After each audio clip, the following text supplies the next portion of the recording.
The first time I died, it was quiet. Not the kind of quiet that comes with peace, the kind that comes with being forgotten. I was 62 years old, and I had spent the last 37 years of my life being someone else's trophy. A senator's wife. A hostess. A woman whose only job was to smile at the right people and say the right things and never, ever let anyone see how empty she really was.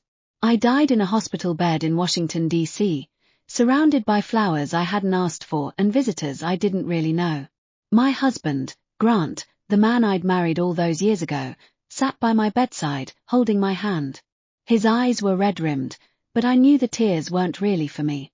They were for the guilt he carried, the guilt that had haunted him ever since that night in the rain. "Don't go," he whispered. "Please. I can't do this without you." I wanted to tell him that he could. I wanted to tell him that he'd been doing it without me for years, that our marriage had been a beautiful, hollow shell, that I'd spent my entire life trying to be the woman he deserved and failing. But I was too tired. Too weak. Too empty. I closed my eyes, and I let go. And then I woke up again. The first thing I noticed was the smell. Not the antiseptic scent of a hospital room, but the earthy, slightly sour smell of old wood and dust and the faint, lingering trace of wood smoke. I opened my eyes, and I was lying on a narrow cot in a small, cramped room. The walls were made of rough-hewn planks, and the window was covered in plastic sheeting to keep out the cold. I sat up slowly, my heart pounding in my chest. I was young again. My hands were smooth and unlined. My hair was long and dark and fell past my shoulders. I was wearing a faded floral blouse and a pair of worn work pants, the kind of clothes I'd worn when I was 21, when I'd first arrived in this small Midwestern town as part of the Rural Renewal Program. I was back. I was back in 1974. And I knew, with a certainty that went beyond logic, that this was my second chance. The door creaked open, and my cousin Lily stuck her head in. Her face was flushed with excitement, and her eyes were bright with barely concealed greed. "Get up, Iris," she said, her voice sharp and eager. "Mr. Henderson is waiting for us.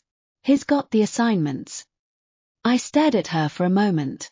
She was young too, 22, with the kind of fresh-faced beauty that had always made her the favorite in our family. She'd always been the golden girl, the one who got everything she wanted. And I knew, in that moment, that she remembered. "Just like me." "Coming," I said, keeping my voice steady. I swung my legs off the cot and stood up. My body felt strange, light, strong, unburdened by the years of wear and tear that had eventually undone me. I followed Lily out of the room and into the main hall of the community center. Mr. Henderson, the town's project supervisor, was standing behind a wooden desk, a pipe clenched between his teeth. He was a stout man in his 50s, with a ruddy face and a no-nonsense manner. He had 2 sheets of paper laid out in front of him. "All right, ladies," he said, glancing up at us. "Here are your assignments."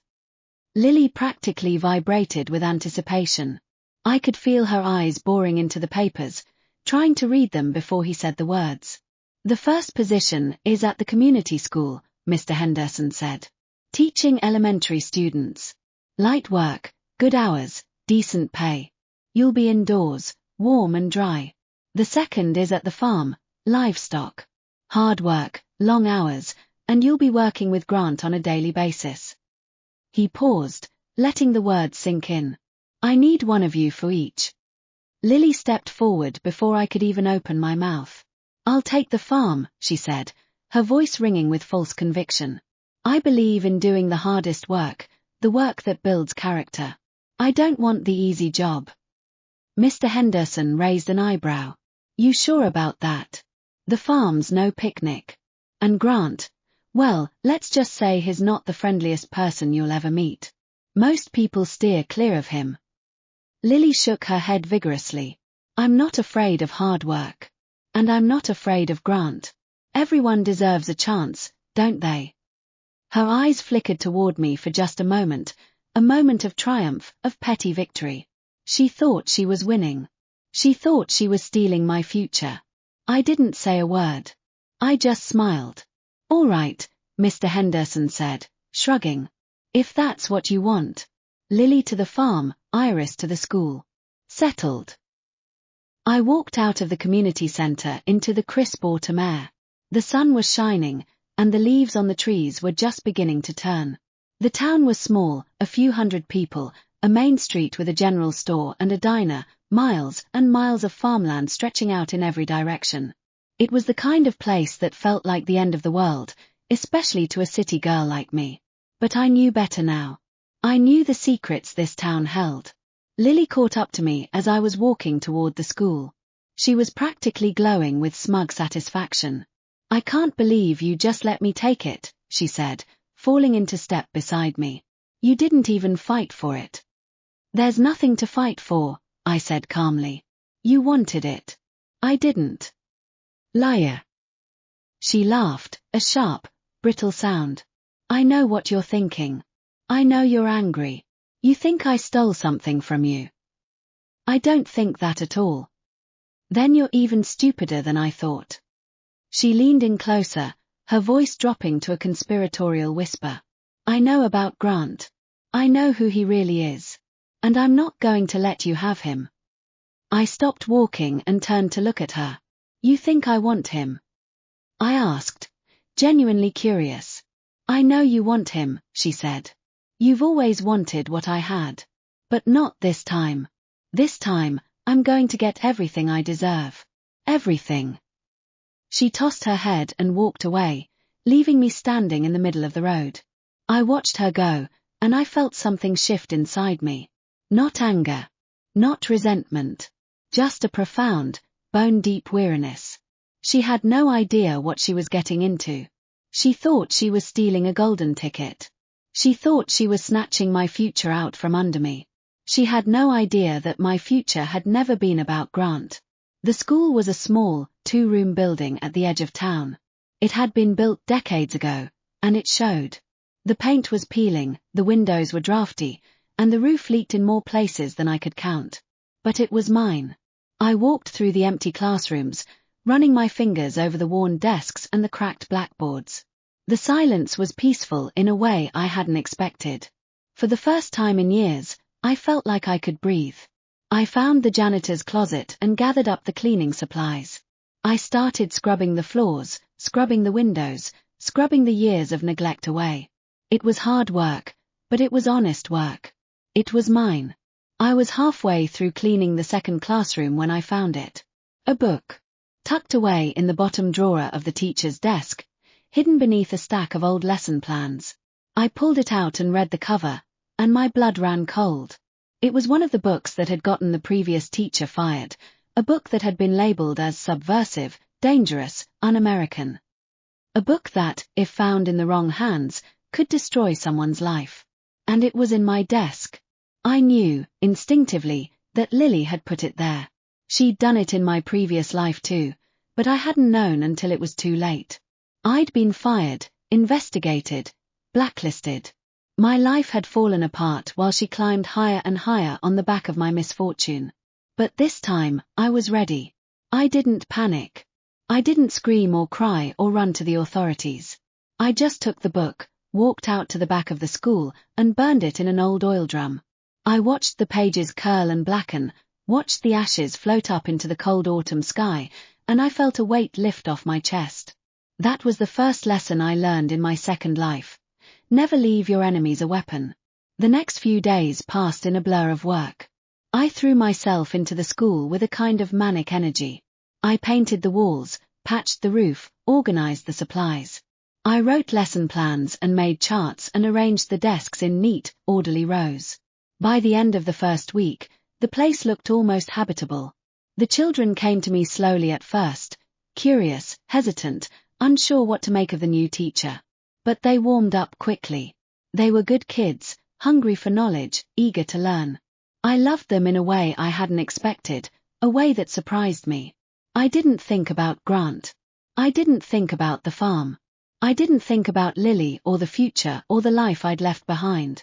I just focused on the present, on the small joys of teaching, on the simple satisfaction of a job well done. But I couldn't avoid the rumors. They drifted through town like leaves on the wind, carried from the diner to the general store to the community center. Did you hear about the new girl at the farm? She tried to bring Grant coffee. He dumped it in the pig trough. She brought him cookies. He threw them to the chickens. She tried to talk to him, and he walked away without a word. I heard the stories and felt a strange pang of something I didn't want to name. I remembered what it was like to be Grant, to be so cold and distant that you pushed everyone away. I remembered the walls I'd had to break through just to reach him. Lily was trying to break through too. But she was using the wrong tools. The first time I saw Grant in this new life, I was walking home from the school. He was standing by the fence at the edge of the farm, his hands wrapped around the top rail, staring out at the endless fields. He was tall and lean, with dark hair that fell across his forehead and a jaw that looked like it had been carved from stone. He was wearing a worn denim jacket and a pair of work boots, and he looked like he hadn't slept in days. I knew that look. I'd seen it before. I wanted to walk past him. I wanted to stay away, to keep my distance, to let Lily make her own mistakes. But something made me stop. "Grant," I said. He turned his head, his eyes meeting mine. They were cold and flat, the eyes of a man who had been burned one too many times. "Iris," he said. His voice was rough, like he hadn't used it in days. "I heard you're teaching at the school now." "That's right." "Good for you." He looked away. "You've got the right idea. Stay away from this place. Stay away from me." "Lily's been bothering you," I said. It wasn't a question. He laughed, a short, bitter sound. "That's one word for it. She's like a fly that won't go away. No matter how many times I shoo her off, she keeps coming back." I didn't say anything. There was nothing to say. "You know what she told me?" Grant went on, his voice dropping lower. "She told me she could help me. She said she knew people who could fix my situation. She said all I had to do was trust her." I felt my stomach clench. "She's lying." "I know." He turned to look at me, and there was something raw and real in his eyes. "I know she's lying. But she's also not wrong that I need help. I'm stuck here, Iris. I'm stuck in this place, and I don't know how to get out." I opened my mouth to say something, I didn't know what, but he cut me off. "Don't," he said. "Don't say anything. There's nothing you can do." He turned and walked away, his shoulders hunched against the cold. I stood there for a long time, watching him go. That night, the rain started. It came down in sheets, battering the windows and turning the roads to mud. I lay in my cot, listening to the storm, trying to fall asleep. And then I heard the scream. It was muffled, barely audible over the howl of the wind, but I recognized it immediately. It was Lily. I didn't want to go. I didn't want to help her. She'd made her choices, and she'd have to live with them. But something made me get up. Something made me pull on my boots and my raincoat and run out into the storm. I found her in the middle of the road, soaked to the bone, her face streaked with tears and mud. "The farm," she gasped. "Grant, he's sick. He's really sick. He won't wake up." I stared at her. "And you want me to help him?" "I can't carry him alone. The road's too slippery, and I don't know what to do." She was crying now, her composure completely shattered. She looked small and frightened and utterly useless. I should have said no. I should have let her deal with the consequences of her own choices. But I looked into her face, and I saw the girl she used to be, the girl who'd been my best friend before jealousy and ambition had ruined her. "Get the cart," I said. "I'll meet you there." It was harder than I remembered.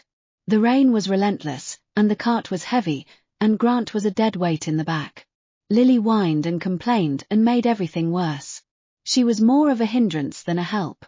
I didn't complain. I just kept walking. I remembered this part from my previous life, the 3 miles of mud and rain and darkness. I remembered the way Grant's breath had rattled in his chest, the way his skin had burned against mine. I remembered the feeling of his hand clasped around my wrist, holding on like I was the only thing keeping him alive. Lily had given up within the first mile. She'd ducked under a shelter and let me do all the work. "I can't," she'd said. "I can't do it. The rain, it's too much." It hadn't surprised me. It had only confirmed what I already knew about her. I'm the one who made it to the hospital. I'm the one who banged on the clinic door until a nurse opened it. I'm the one who told them Grant needed help. And I'm the one who was there when he woke up. Iris, he said. His voice was hoarse, barely above a whisper. But his eyes were clear, and they were focused on me. I nodded. I'm here. Where's Lily? He frowned. She was there, in the rain. And then she wasn't. She gave up, I said. She couldn't handle the weather. Grant was silent for a long moment. Then he sighed, a deep, tired sound. She's never going to change, is she? He said. She's always going to be the one who takes the easy road. Probably, I agreed. He reached out and took my hand. His grip was weak, but it was real. Thank you, he said, for not giving up on me. I looked at him, and I felt something shift inside me. Something that had been locked away for a very long time. Get some rest, I said. You're going to need your strength. It was a new beginning. And I was determined to make it right. The weeks after Grant's recovery were quiet. I threw myself into the school with a kind of fierce dedication. I taught the children reading and writing and arithmetic. I organized the library, sorted the supplies, patched the roof where the rain kept getting in. By the time November rolled around, the school was unrecognizable, clean, warm, and full of the sound of children's laughter. I loved it. I hadn't expected to love it. In my previous life, I'd spent all my time on the farm, too exhausted to think about anything but survival. I'd never known what it felt like to have a job that actually made me happy. But I was happy now. Genuinely, deeply happy. The townspeople noticed. They started stopping me on the street to thank me, to tell me how much their children had improved, to invite me to dinner. I became part of the community in a way I never had before. And Lily was falling apart. I heard about her failures through the grapevine, the way news travels in a small town. She'd tried to bring Grant coffee. He'd poured it in the pig trough. She'd tried to bring him homemade cookies. He'd fed them to the chickens. She'd tried to talk to him about his future, about how she could help him get back on his feet. He'd walked away without a word. The townspeople laughed at her. They called her the city girl who can't handle a little dirt and the one who thinks she's too good for honest work. She'd made enemies everywhere she went, and she didn't even realize it. I felt a small pang of sympathy for her, despite everything. She was so desperate, so determined to succeed, and she kept failing in the most spectacular ways. But I didn't interfere. I'd made my choice, and she'd made hers. We were on different paths now. The first time I saw Grant after the storm, he was standing in the schoolyard. I looked up from the lesson I was grading, and there he was, tall and lean in his worn denim jacket, his dark hair damp from the rain. He was holding something in his hands, something small and wrapped in brown paper. I went outside to meet him. You're a hard person to find, he said, his voice gruff but not unfriendly. I've been busy, I said. The school keeps me occupied. He nodded, looking around at the freshly painted walls and the tidy classrooms. You've done a lot with this place. It looks good. Thank you. He held out the package. This is for you. I took it, surprised. What is it? Open it and find out. I unwrapped the paper carefully, and inside was a book. A new one, not the kind of subversive literature that had almost gotten me in trouble, but a real textbook, the kind I'd been struggling to find for my older students. Where did you get this? I asked, genuinely impressed. I have my sources. He smiled, the first smile I'd seen from him since I'd arrived. I figured you could use it. I held the book in my hands, feeling the weight of it. Thank you, Grant. This means a lot. He shrugged, looking uncomfortable. It's nothing. You saved my life. This is the least I could do. It's not nothing, I said. It's everything. He looked at me for a long moment, his dark eyes searching my face. I couldn't read the expression in them. Curiosity, maybe, or something deeper. Lily's been asking about you, he said finally. She wants to know why you're not helping her. I'm not responsible for her, I said. She made her choices. True. He paused. But she's still your cousin. She's still my cousin, I agreed. But that doesn't mean I have to save her from herself. He nodded slowly. I understand. We stood there in silence for a moment. The wind rustled the leaves, and the children's voices drifted out from the schoolhouse. I should get back to work, I said finally. Me too. He turned to go, then stopped. Iris. Yes. Take care of yourself. He looked at me with those dark eyes, and something in them shifted. There aren't many people in this town worth protecting. But you're one of them. It was the first kind thing anyone had said to me in years. Lily didn't give up. If anything, Grant's kindness toward me only made her more determined. She started spreading rumors. First, that I was too friendly with the male students' fathers. Then, that I was teaching inappropriate content in my classes. Then, that I was hiding books that were banned. The rumors spread like wildfire, as rumors always do. People started looking at me strangely. A few of the parents came to the school, their faces tight with suspicion. I didn't panic. I knew what was coming. And I was ready for it. The investigation started 3 days later.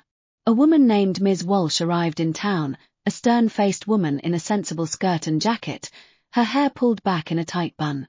She had a clipboard in her hand and an expression that said she'd seen it all before. I'm here to look into some complaints, she said briskly. I'll need access to your classroom, your lesson plans, and your personal belongings. I led her to the schoolhouse, calm and collected. She searched my classroom thoroughly, checking every desk, every cupboard, every shelf. She went through my lesson plans, my notebooks, my personal papers. She found nothing. Your lesson plans are thorough, she said, sounding almost disappointed. And there's nothing inappropriate in your classroom. Thank you, I said politely. However, she fixed me with a sharp look. I've received some concerning reports about your personal reading material. Do you have any books that might be considered questionable? I smiled. Would you like to see my personal library? I led her to the small room behind the classroom where I kept my personal belongings. My bookshelf was neat and orderly, filled with classics of American literature, textbooks, and reference guides. Ms. Walsh scanned the titles, her expression unreadable. Are these all your books? She asked. Yes, I said. Every one. She picked up a copy of The Adventures of Huckleberry Finn and flipped through it. Then she set it down and picked up another. She repeated this process for 10 minutes, growing more and more frustrated. There's nothing here, she said finally. Nothing at all. I told you, I said sweetly. I'm a good teacher. Ms. Walsh left in a huff, clearly annoyed at the waste of her time. The rumor mill spun into overdrive after that. People who'd been suspicious of me started talking about how brave I was, how I'd handled the investigation with grace and dignity. Lily's accusations had backfired spectacularly. And Lily was furious. I was walking home from school that evening when she caught up to me. She was waiting by the fence, her face contorted with rage. You think you're so clever, she spat. You think you've won. I don't think anything, I said calmly. I'm just living my life. Liar. She grabbed my arm, her nails digging into my skin. You're a liar and a thief. You stole my future. You stole everything I deserved. I didn't steal anything, I said, pulling my arm free. You made your own choices. I chose to save Grant and you ruined it. You made him hate me. I didn't make him hate you. You did that yourself. She glared at me, her eyes wild with fury. And then she smiled, a cold, calculating smile that made my blood run cold. Fine, she said. If you won't help me, I'll make you pay. I knew what she was planning. I'd seen it happen before. The missing watch. The stolen ration cards. The way they'd be found in my belongings, planted there while I slept. I didn't confront her. I didn't warn her. I just waited. 2 nights later, I pretended to be asleep. I lay in my cot, my breathing slow and even, and I listened. I heard her creep out of her own cot, heard her footsteps cross the floor, heard her fumbling with my things. I waited until I heard her retreat to her own cot. Then I got up, slipped out of bed, and moved silently across the room. Her clothes were hanging by her cot. I reached into the pocket of her jacket, and my fingers closed around the watch. I pulled it out, slipped it back into my own belongings, and crept back to bed. She thought she'd planted it in my things. She'd forgotten I knew how to play her game. The next morning, the town sheriff came to search my quarters. Lily made sure of it. She was there, watching with eager eyes, practically vibrating with anticipation. "I heard she's been stealing," Lily said, her voice dripping with false sympathy. I didn't want to believe it, but I thought it was best to report it just in case. The sheriff, a burly man with a tired expression, looked at me.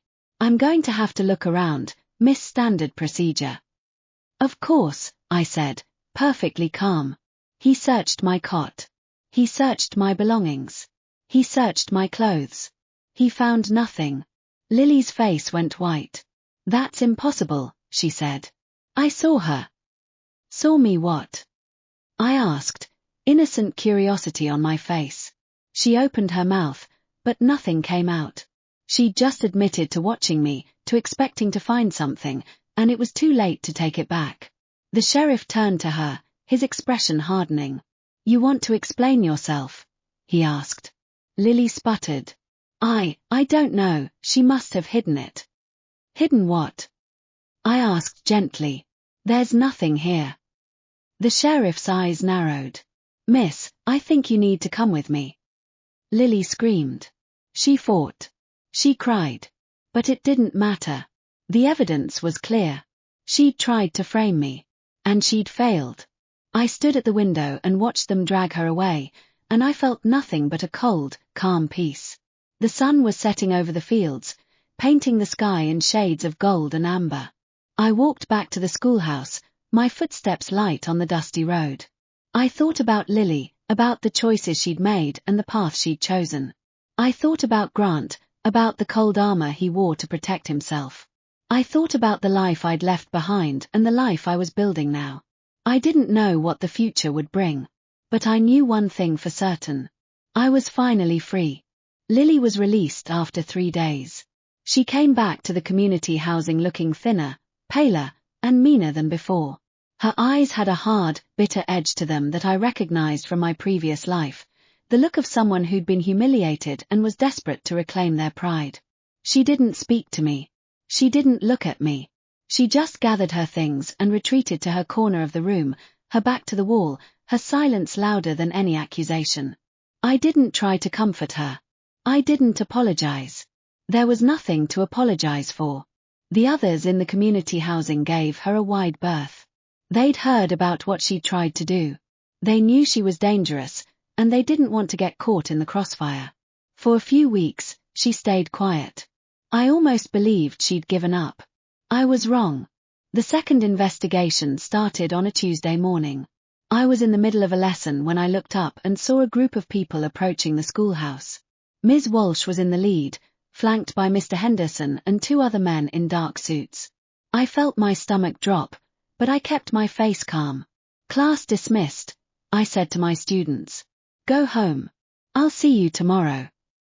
The children filed out, their eyes wide with curiosity and fear. I waited until the last one had gone before I stepped outside to meet my accusers. "Iris," Ms. Walsh said, her voice clipped and professional. "We're here to conduct another inspection. There have been additional complaints." "Of course," I said.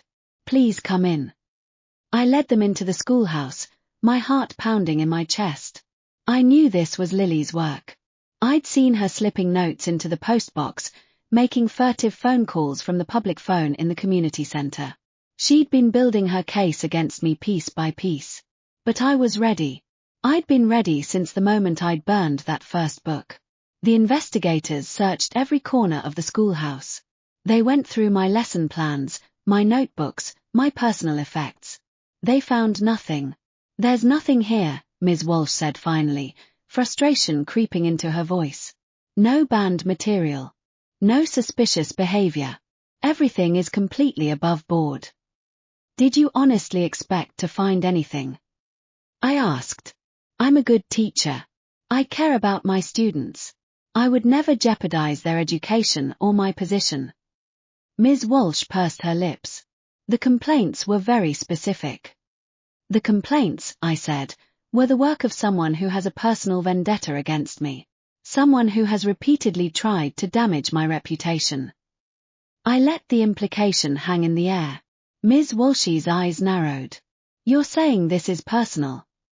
I'm saying that if you check the source of the complaints, you'll find they all come from the same person. Someone who's been investigated themselves. Someone who was found guilty of attempted theft and dishonesty. I didn't say Lily's name. I didn't have to. Ms. Walsh was silent for a long moment. Then she nodded slowly.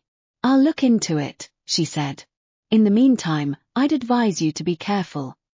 Lily was furious. She confronted me that evening, her face twisted with rage. How did you do it? She demanded. How did you make them believe you? I didn't make them believe anything, I said calmly. I just told them the truth. The truth? She laughed, a sharp, bitter sound.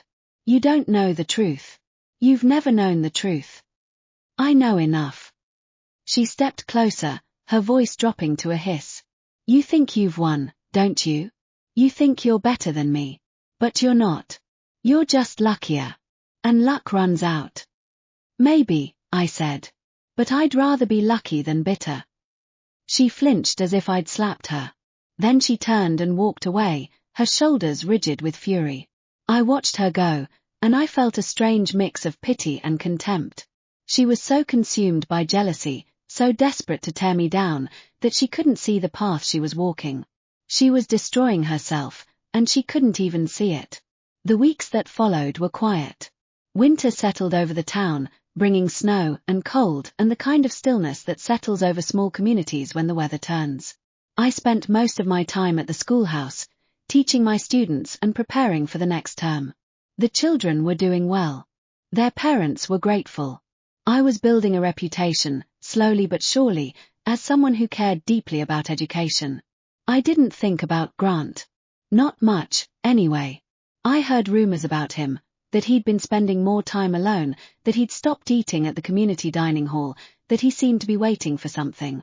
I didn't know what it was, and I didn't ask. It wasn't my business. The letter came in early spring. I was in the schoolhouse, grading papers, when Mr. Henderson appeared in the doorway. He was holding an envelope in his hand, his face unreadable. Iris, he said. This came for you. Special delivery. I took the envelope, my hands trembling slightly. I recognized the return address immediately. It was from the university. I tore it open and read the contents with my heart pounding in my chest. I'd been accepted. Accepted into the university's accelerated teaching program. They were offering me a full scholarship, including housing and a small stipend. All I had to do was say yes. I couldn't believe it. I'd applied on a whim, never really expecting to get in. But there it was, in black and white, proof that my hard work had paid off. I looked up at Mr. Henderson, a smile spreading across my face. I got in, I said. I got into the university. His face split into a grin. That's wonderful, Iris. That's really wonderful. When do you leave? End of the summer. I looked down at the letter again, my mind racing. I'll have to start making arrangements. It's a great opportunity, he said. You're going to do great things. I nodded, overwhelmed by the sudden shift in my future. For so long, I'd been trapped in this small town, my options limited by circumstance and the choices of others. But now, I had a way out. A real way out. I didn't tell Lily about the acceptance. I knew she'd be furious. I knew she'd try to sabotage it. I kept the letter hidden in my coat pocket, close to my chest, away from prying eyes. But secrets have a way of getting out. She cornered me in the community housing 3 days later, her face flushed with anger. I heard about your acceptance, she said. Lucky you. It's not luck, I said. It's hard work. Hard work. She laughed, sharp and bitter. You think you're better than me because you got a scholarship. You think that proves something. I don't think anything, I said. I just know I made different choices. You stole this from me. Her voice was rising, trembling with fury. You stole everything from me. Lily. I deserve this, she screamed. I've worked just as hard as you. I've sacrificed just as much. Why do you get everything while I get nothing? Because you made different choices, I said again. You chose the easy path. You chose to manipulate and scheme instead of working and building. And that's why you're where you are. She stared at me, her eyes wild and unfocused. For a moment, I thought she might hit me. But she didn't. She just turned and stormed out, slamming the door behind her. I didn't feel triumphant. I just felt tired. The black car arrived on a Saturday morning. I was walking to the schoolhouse when I saw it, a sleek, dark sedan, the kind of car you never saw in a town like this. It was parked in front of the community center, surrounded by a crowd of curious onlookers. I felt my stomach drop. I knew what this meant. I walked over, pushing my way through the crowd until I could see what was happening. Grant was standing at the center of the commotion, surrounded by men in dark suits.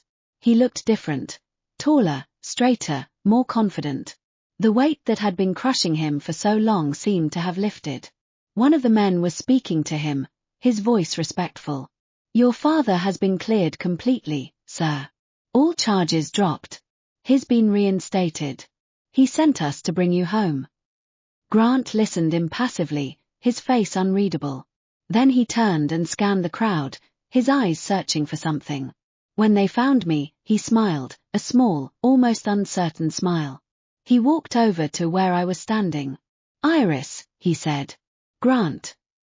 I kept my voice steady. I hear you're leaving. Later this afternoon. He paused, his expression shifting. I wanted to talk to you before I went. I nodded, waiting. These past months, he said slowly, you've been different. You've been kind to me when no one else was. You've been honest with me when everyone else was lying. I didn't say anything. I know why Lily came to the farm, he continued. She thought I was a way out. She thought she could use me to climb higher. But you. He shook his head. You never expected anything from me. You just wanted to do your job. Everyone deserves a fair chance, I said. That's what makes you different. He reached into his pocket and pulled out a small envelope. I don't have much. But I wanted to give you this. I took the envelope, frowning. What is it? An address. In Washington. If you ever need anything, help, support, anything at all, you write to that address, and I'll make sure you get it. Grant. Please. His voice was firm. Take it. I tucked the envelope into my coat pocket. Thank you. He nodded, and for a moment, we just stood there, looking at each other. Take care of yourself, I said finally. You too, Iris. He paused, his eyes searching my face. I won't forget what you did for me. He left that afternoon. I stood on the edge of the crowd and watched the black car disappear down the dusty road. I didn't feel sad, exactly. I felt peaceful. Lily, on the other hand, was hysterical. She was screaming, crying, clawing at the air as the car drove away. She tried to chase it, but her legs gave out halfway down the street. She collapsed in the middle of the road, sobbing, her face a mask of despair. She was supposed to be mine, she wailed. He was supposed to be mine. The townspeople watched, their expressions ranging from pity to contempt. I turned and walked away. That night, I sat in my room and looked at the envelope Grant had given me. I didn't open it. I didn't need to. I knew what it was, a promise, a connection, a small piece of a future that might have been. But I didn't want it. I didn't want a future that depended on someone else's charity. I wanted a future I'd built myself. I tucked the envelope into my drawer, next to my university acceptance letter. I had everything I needed. And soon, I'd have even more. The weeks before I left were quiet. I finished my lessons, said goodbye to my students, packed my belongings. The townspeople threw me a small farewell party, complete with cake and kind words. Lily didn't come. She stayed in her room, nursing her bitterness like a wound that wouldn't heal.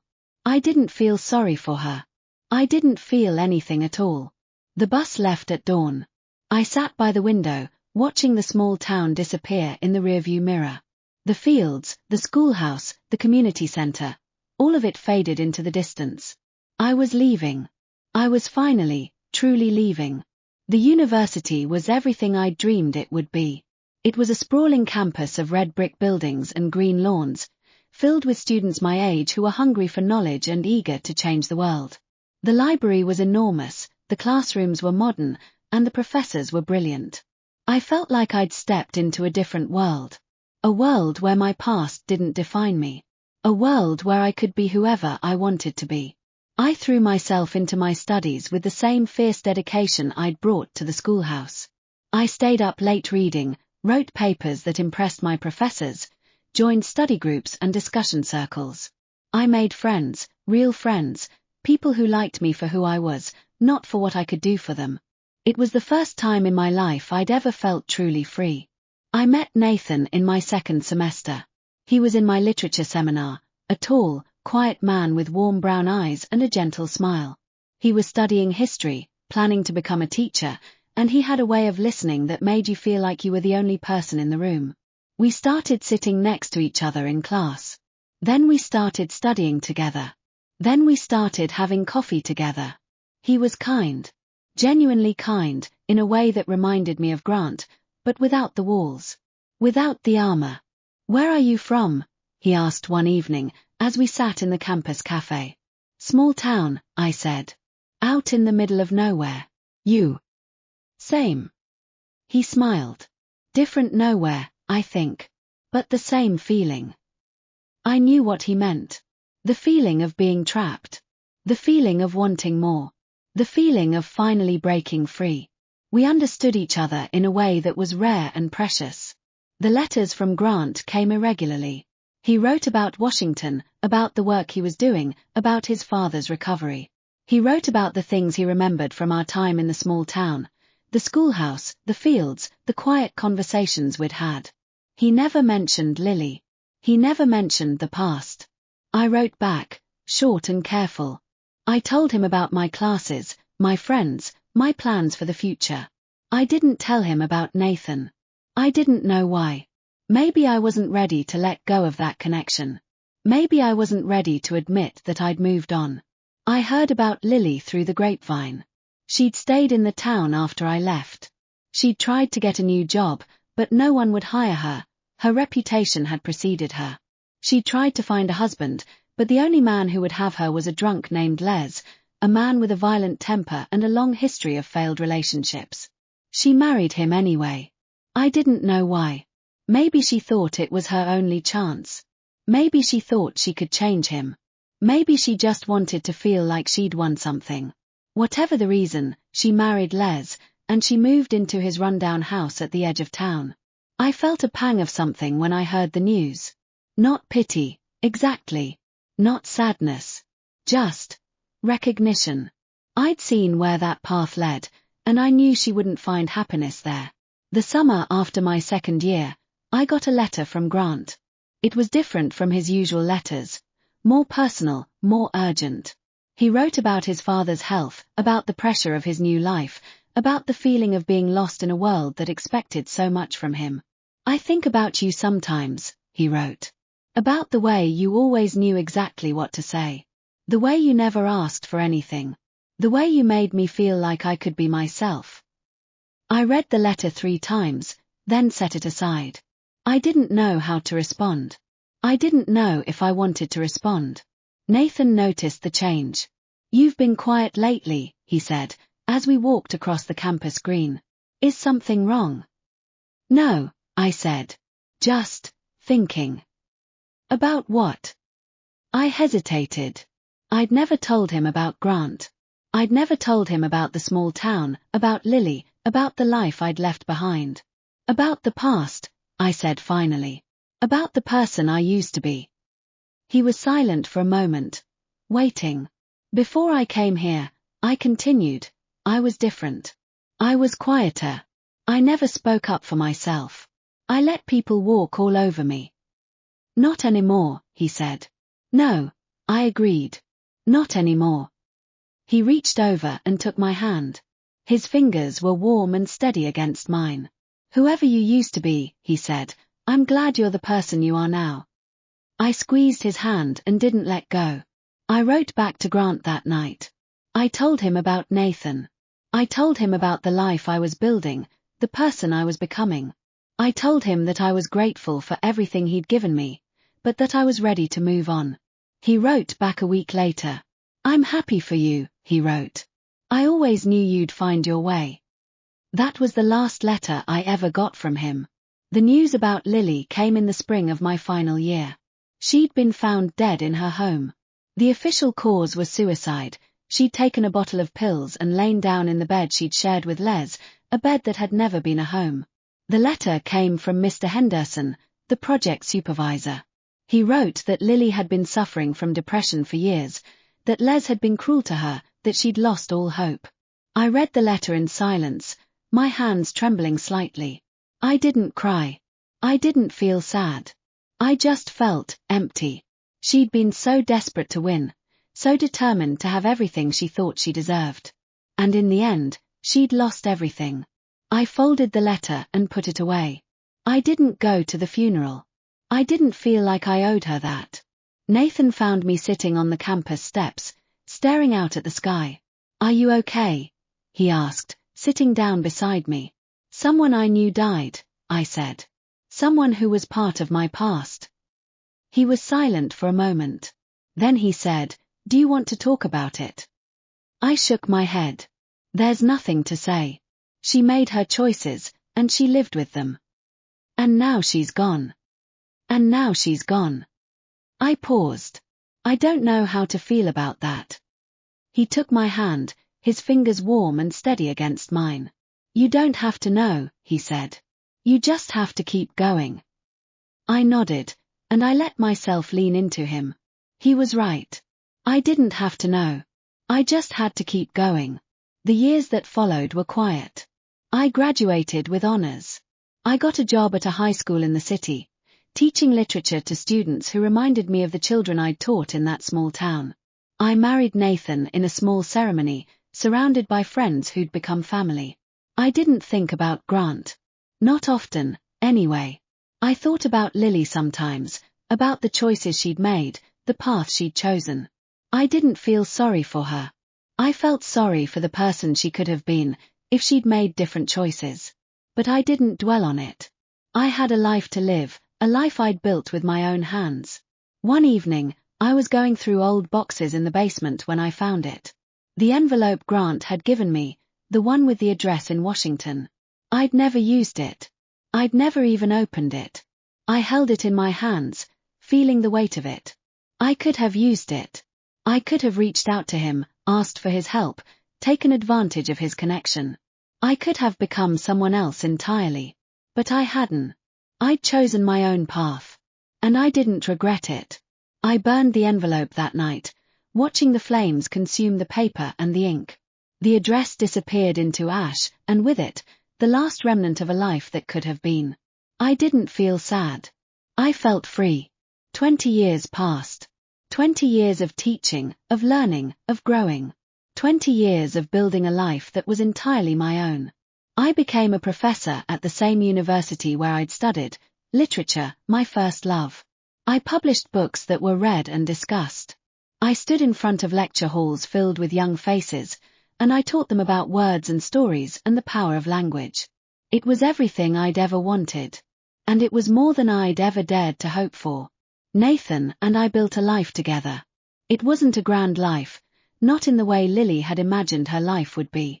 There were no mansions, no political connections, no glittering social events. There was a small house with a garden, a dog who barked at the mailman, and a quiet contentment that had nothing to do with wealth or status. We had children. 2 of them. A boy and a girl. I watched them grow up, and I told myself that I would never make the same mistakes my parents had made. I would never play favorites. I would never make one child feel invisible.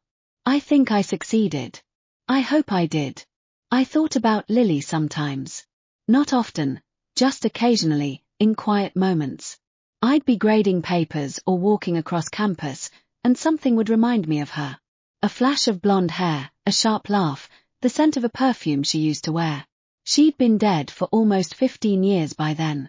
But the memory of her lingered, a ghost that refused to fade entirely. I didn't mourn her. I couldn't.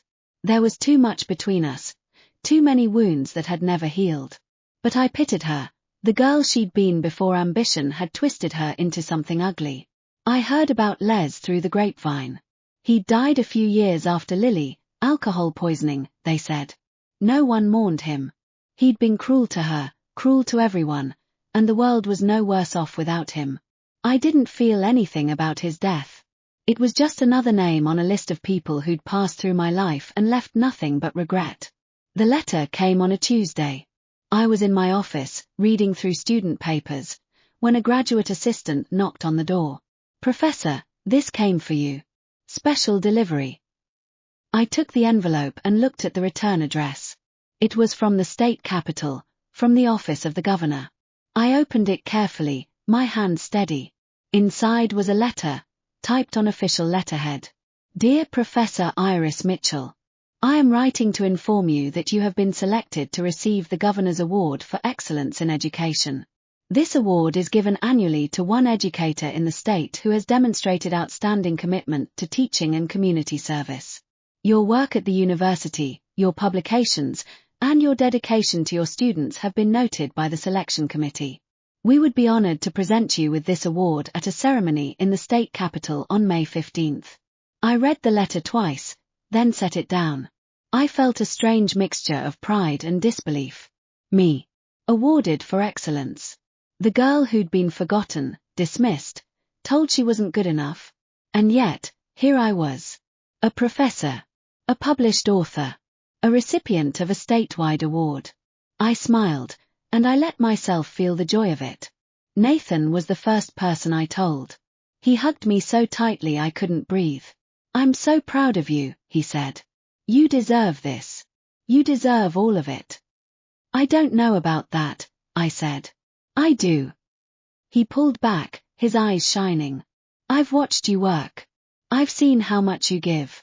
This award is a long time coming." I didn't argue. I just let myself enjoy the moment. The ceremony was beautiful. It was held in the state capitol building, in a room with high ceilings and chandeliers and portraits of governors past. I wore a dress I'd bought for the occasion. Deep blue, elegant, nothing like the worn floral blouses I'd worn in that small town. Nathan was there. My children were there. A few of my colleagues were there. I looked out at their faces, and I felt a wave of gratitude so strong it nearly knocked me over. I'd built this. All of it. Not through luck or marriage or connections. Through hard work, through persistence, through refusing to give up. The governor spoke about me before he handed me the award. "Professor Mitchell has dedicated her life to teaching," he said. "But what's remarkable about her is where she started. She came from a small, rural community, the kind of place that's easy to forget. And she rose from that beginning to become one of the finest educators in our state." I felt my eyes sting. She is a testament to the power of education, and to the power of resilience. Please join me in congratulating Professor Iris Mitchell. The applause was warm and genuine. I walked to the podium, my legs shaking slightly. I took the award and looked out at the crowd. "Thank you," I said. "I don't have a speech prepared. I didn't think I'd get this far." A ripple of laughter. "But I want to say something. I want to say that I didn't get here alone. I had teachers who believed in me. I had friends who supported me. And I had a grandmother who told me, years ago, that I could be anything I wanted to be." I paused, swallowing the lump in my throat. I believed her. And that belief carried me through. So if there's anyone out there listening who feels invisible, who feels like they don't matter, you do. You matter. And you can build a life that's entirely your own. The applause that followed was the most beautiful sound I'd ever heard. I met Grant again, years later. It was at a conference in Washington, a gathering of educators and policymakers. I was there to speak about curriculum development. He was there as a senator, one of the keynote speakers. I didn't recognize him at first. He'd changed. He was older now, grayer, with lines around his eyes that hadn't been there before. But he was still tall, still handsome, still carrying that quiet intensity that had always drawn people to him. He saw me in the crowd and froze. "Iris," he said. "Iris Mitchell." "Grant." I smiled, genuinely pleased to see him. "It's been a long time." "Too long." He stepped closer, his eyes searching my face. "I heard about your award. Congratulations." "Thank you. How have you been?" "Good. Really good." I paused. "I'm a professor now. I have a husband, 2 children. I'm happy." "I'm glad." He smiled, but there was something sad in his eyes. "I always knew you'd do well. You were always the one who had it figured out." "I didn't have anything figured out," I said. "I just kept moving forward. That's all anyone can do." We talked for a while, about our lives, our work, the people we'd become. It was easy, comfortable, like no time had passed at all. "I never forgot," he said finally, "what you did for me. In that town. When I was at my lowest. I didn't do anything special." "You did everything," he said. "You were the only one who treated me like a person. And I've never forgotten that." I looked at him, and I felt a wave of affection for the man he'd been and the man he'd become. "You're a good person, Grant," I said. "You always were. You just had to let yourself believe it." He smiled, and there was something like peace in his eyes. I walked away from that conversation feeling lighter. I'd spent so many years wondering what might have been, what could have been, what would have happened if I'd chosen differently. And now I knew. I'd chosen right. Not because I'd chosen Grant or Lily or anyone else. Because I'd chosen myself. On the flight home, I thought about the path I'd taken. It hadn't been the easy path. It hadn't been the path that led to wealth or power or influence. It had been a path of hard work, of perseverance, of refusing to give up. And it had led me here. I'd found love. I'd found purpose. I'd found peace. And in the end, that was all that mattered. I became the thing I never thought I'd be. A grandmother. It happened quietly, the way all good things do.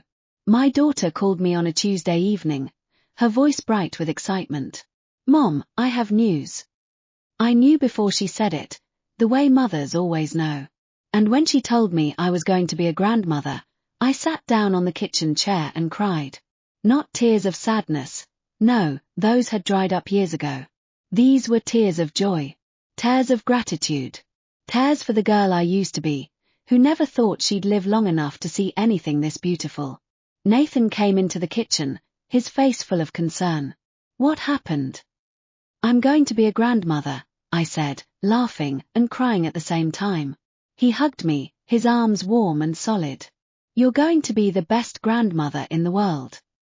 I held on to him and let myself feel the fullness of the moment. The baby was born in the spring. A girl. They named her after my grandmother, the woman who'd seen me when no one else did. I held her in my arms, this tiny, perfect creature, and I felt something shift inside me. Something that had been broken for so long finally healed. I looked into her small face, and I made her a promise. A promise I'd made to my own children, and now I was making to her. You will never be invisible. You will never be forgotten. You will always, always be loved. I thought about Lily again, in those quiet moments. Not with anger. Not with pity. Just with a kind of quiet understanding. She'd been so desperate to win, so convinced that the only way to be happy was to take what others had. She'd spent her whole life chasing a future that was never meant for her, and in the end, she'd lost everything. I wondered what would have happened if she'd made different choices. If she'd been content with her own path, her own life, her own future. If she'd let go of the jealousy and the greed and the desperate need to be better than everyone else. Maybe she would have been happy. Maybe she would have found peace. But she'd chosen a different path, and she'd walked it all the way to the end. I visited her grave once. It was years after her death, after I'd become a professor, after I'd stopped thinking about her every day. I was visiting family in the old town, a rare trip, a nostalgic journey, and I found myself standing in front of her headstone. It was a simple marker, weathered and old. No flowers. No decorations. Just a name and a date. I stood there for a long time, looking at it. I don't know if you can hear me, I said quietly. I don't know if you're anywhere. But I want you to know that I don't hate you. I never hated you. I was angry, yes. And hurt. But I never hated you. The wind rustled through the trees, and I imagined it carrying my words. I hope you found peace, I said. Wherever you are. I hope you found the thing you were looking for. I turned and walked away. I visited my grandmother's grave, too. It was on the same trip, the same quiet afternoon. Her headstone was older, more weathered, but someone had left fresh flowers on it. I didn't know who. Maybe a distant relative. Maybe a neighbor. Maybe someone who'd known her and remembered her kindness. I knelt down and touched the stone. You were right, I said. You told me I could be anything I wanted to be. And I believed you. Even when no one else did. My voice cracked. I built a life, Grandma. A good life. A life I'm proud of. And I owe so much of it to you. I stayed there for a while, just sitting in the quiet. The sun was warm, the sky was blue, and for the first time in a long time, I felt completely at peace. Back at the university, the semester was ending. I stood in front of my last class of the year, looking out at the faces of my students. They were young and eager, full of hope and uncertainty, just like I'd been so many years ago. I want to tell you something, I said. Something I wish someone had told me when I was your age. They leaned forward, curious. Your life is yours. Not your parents', not your friends', not anyone else's. You get to choose who you become. You get to choose what matters to you. And no one, can take that away from you. I paused, letting the words sink in. It won't be easy. There will be times when you feel invisible, when you feel like you don't matter, when you feel like giving up. But don't. Because the person you'll become, the person you're becoming, is worth fighting for. The students applauded, and I smiled. I'd told them the truth. The truth I'd learned the hard way, through pain and loss and years of struggle. And I hoped they'd remember it. Nathan met me outside the lecture hall. Ready to go home? He asked. Ready. We walked across the campus together, the sun setting behind us. I looked at the trees, the buildings, the students rushing past. Everything had changed. And yet, somehow, everything was the same. Thank you, I said. He looked at me, surprised. For what? For everything. For being there. For never giving up on me. He smiled, the same warm smile that had captured my heart so many years ago. Thank you for letting me. I took his hand and held it tightly. That night, I sat in my study and looked at the award from the governor. I looked at the photograph of my grandmother. I looked at the book Grant had given me, all those years ago, the one that had helped me believe I was more than I'd been told I was. Everything had led to this. Every failure, every loss, every moment of doubt. They'd all been part of the journey. And I was grateful for every single one of them. I never became a senator's wife. I never moved to Washington. I never lived in a mansion or attended glittering social events. I never had the kind of wealth or power that Lily had dreamed of. But I became something else. Something better. I became myself. The years passed, as they always do. I retired from teaching, but I never stopped learning. I wrote books, traveled, spent time with my grandchildren. I watched my children become successful adults, and I was proud of them, not because of their achievements, but because they were good people. Nathan and I grew old together, our love deepening with each passing year. We talked about everything and nothing, laughed at the same jokes, held hands in the dark. And when he died, quietly in his sleep, I held his hand and told him I loved him. I was alone again. But I wasn't lonely. I'd spent too many years learning to be my own companion. On my 80th birthday, My family threw me a party. My children, my grandchildren, my friends. They filled my house with laughter and music and the smell of good food. I sat in the center of it all, surrounded by love, and I felt the fullness of my life. One of my grandchildren, the one named after my grandmother, sat on my lap. "Grandma, what's the most important thing you've ever learned?" I looked at her, this beautiful child with her whole life ahead of her, and I thought about everything I'd experienced. The pain, the loss, the joy, the love. "Life isn't about getting what you want," I said. "It's about becoming who you're meant to be." She nodded, not really understanding. But that was okay. She'd understand someday. I went to bed that night, tired but happy. I lay in the dark and thought about my life. I'd started as a forgotten girl in a small town, invisible to everyone around me. I'd been ignored, dismissed, treated like I didn't matter. I'd been lied to, stolen from, left behind. But I'd survived. I'd fought. I'd built something from nothing. And I'd become the person I was always meant to be. Before I closed my eyes, I thought about the choices I'd made. The path I'd taken. The life I'd built. I didn't regret any of it. Not the pain. Not the loss. Not the years of struggle. Because they'd brought me here. To this room, this family, this moment. And it was perfect. I smiled, and I let the darkness take me.